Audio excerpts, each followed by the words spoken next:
బుల్లితెర యాంకర్ శ్రీముఖికి తెలుగు ప్రేక్షకుల్లో ప్రత్యేక పరిచయం అవసరం లేదు. హీరోయిన్ అవ్వాలని ఆశతో ఇండస్ట్రీలోకి అడుగుపెట్టిన ఈ అమ్మటికి అవకాశాలు రాలేదు. ఈ క్రమంలో పటాస్ కామెడీ షోలో యాంకర్గా అవకాశాన్ని దక్కించుకుంది శ్రీముఖి.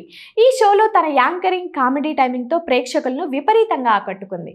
ప్రేక్షకులకు చాలా దగ్గర అయింది. అంతేకాదు, ఈ షోలో చేస్తున్న క్రమంలోనే అమ్మడికి పలు సినిమాల్లో కీలక పాత్రలో నటించే అవకాశం వచ్చింది. అలా పలు సినిమాల్లో నటిస్తూనే పలు షోలకు యాంకరింగ్ గాను వ్యవహరిస్తున్న ఈ ముద్దుగుమ్మకు అనూహ్యంగా బిగ్ బాస్ సీజన్ 3లో పాల్గొనే అవకాశం రావడం, దీంతో బిగ్ బాస్ పాల్గొని తన ఆటతో సత్తా చాటుకుంది. ఎంతో మంది అభిమానులను సొంతం చేసుకుంది. ముఖ్యంగా సింగర్ రాహుల్ సిప్లిగంజ్ కి విపరీతమైన పోటీ ఇచ్చి టాప్ 2లో నిలిచింది. ఇక ఈ అమ్మడు ఈ షోలో పాల్గొనేందుకు భారీగానే రెమ్యూనరేషన్ కూడా అందిందట. ఇక ఈ షో నుంచి బయటకు వచ్చిన తర్వాత శ్రీముఖికి విపరీతమైన క్రేజ్ పెరిగిపోయింది. వరుసగా అవకాశాలు వచ్చి పడ్డాయి. యాంకర్ గానే రాణిస్తున్న వెండి తెరపై కూడా రాణించిన ఈ ముద్దుగుమ్మ క్రేజీ అంకుల్ సినిమాతో హీరోయిన్ గా ఆకట్టుకుంది.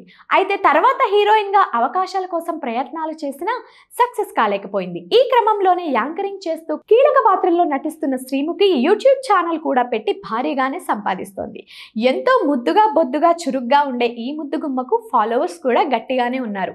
ఇక ఎప్పటికప్పుడు శ్రీముఖి తన ఫోటోషూట్లతో ఫ్యాన్స్ ను కవ్విస్తూనే ఉంటుంది.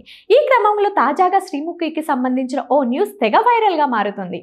ఈ ముద్దుగుమ్మ ఓ టాలీవుడ్ యాంకర్ తో ఎఫైర్ పెట్టుకుందట. అయితే ఏవో కారణాలతో ఈ అమ్మడు అతనితో విడిపోయింది. ఆ కారణంగానే ఇప్పటి వరకు శ్రీముఖి వివాహం చేసుకోలేదని, వేరే వారితో కమిట్ అవ్వడం ఇష్టం లేక అలా ఉండిపోయిందని తెలుస్తోంది. అయితే ఇందులో నిజమేంటో తెలియదు కానీ ప్రస్తుతం ఈ వార్తలు నెట్టింట తెగ వైరల్ గా మారుతున్నాయి.